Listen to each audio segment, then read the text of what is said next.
So fostering a sense of belonging. So as an inclusive leader, it is also important for me to think about, how do I get people what they need? How do I get them what they need, so that they can bring their full selves or their best selves to work? So when we think about this idea of creating this sense of belonging, creating a sense, creating an inclusive environment where respect, acceptance, and fairness are held as the highest values. In this environment, people can bring their full and best selves to work. And so that's what we're after, right? And so when you think about this, this picture of these ducks, so you have those the brown or black ducks at the top and the yellow duck down below. How is it that, or what is it that that yellow duck is after? I would suggest to you that that yellow duck is after safety, significance, and belonging. And we'll talk more about that in just a second. And so, so when we think about this idea of safety, significance, and belonging, this is what leaders have to foster in the groups that they serve, right? So, have you ever heard this? And this is, these are things that oftentimes I know that I have heard. People say that people are people to me. I don't see race. We're all human, aren't we? So first of all, how would you address this? If you heard people saying those things, how would you address those things? Okay, so you're thinking about that. That's great. What I would say is that these are a set of benign questions, right? So at least on the surface, they're somewhat benign. However, people are people to me. I would love to say that I am colorblind, that I do not recognize color, but that's not the problem. So recognizing, different creeds or colors of individuals, that is not problematic, because we do see differences in people, right? Even the ancients saw, ancient Egyptians and folks saw differences. They saw different shades and hues of human beings. So that's not problematic. What is problematic about seeing differences is the value that we attach to differences, right? And so if people don't see that I'm African American or African or of African descent, then they miss a large part of how the world treats me or how the world sees me. Right.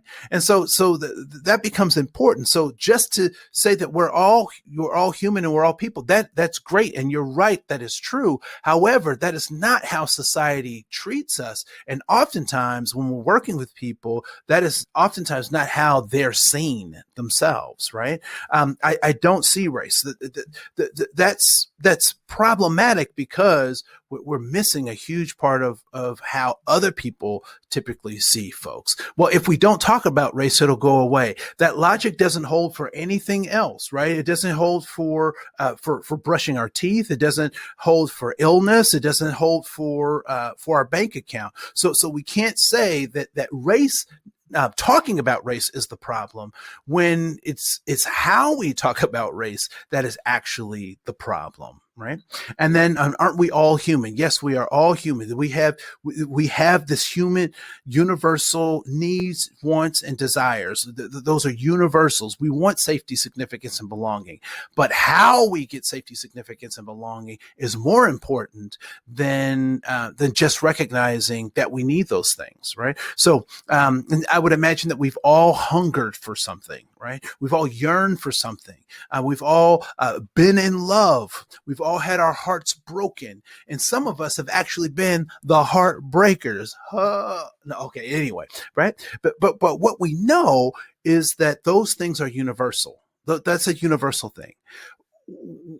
What's important for us to recognize is that who we've been in love with, what we've longed for, what we've yearned for, what has broken our heart may in fact be very different. And so it's recognizing those commonalities and differences that become very important as we talk about these things, and not just glossing over these kind of universal tones, because we could be missing important information that could actually be helpful in building relationships, right?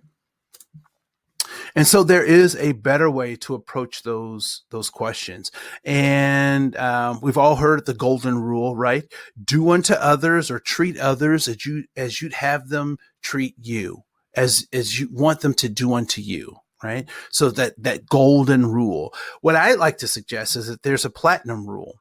Treat others the way they want to be treated. So what does that mean? Or how do I do that? Right. So if you have, anyone ever had a plant that they were trying to grow, a house plant or garden, right? So how do you know when the plant is not getting what it needs? In some cases, it starts to wither. In other cases, it turns yellow. It's not as productive as it was prior, right? How do you know that? Because the plant can't talk, right? So how do you know these things? You have been watching and you've been in relationship with this plant, right? And so the same thing goes with human beings. Treat people the way they want to be treated, which means you more than likely will have to have a relationship with them. You will have to check in with them. You'll get feedback from them on your behavior and whatnot. Well, what if I just treated everybody the same? How does that work with your plants? What if you watered all of your plants exactly the same? So your cactus would respond exactly as your ivy plant, right? Or your bonsai plant. They would all respond exactly the same. All of your garden vegetables would respond exactly the same if you treated them all the same. No, that logic doesn't work, right? And so I want you to think about, as we're engaging with folks, how do we give people what they need while still trying to achieve organizational goals? So we'll stop right here. We'll come back for part 2, and then we'll engage. Thank you.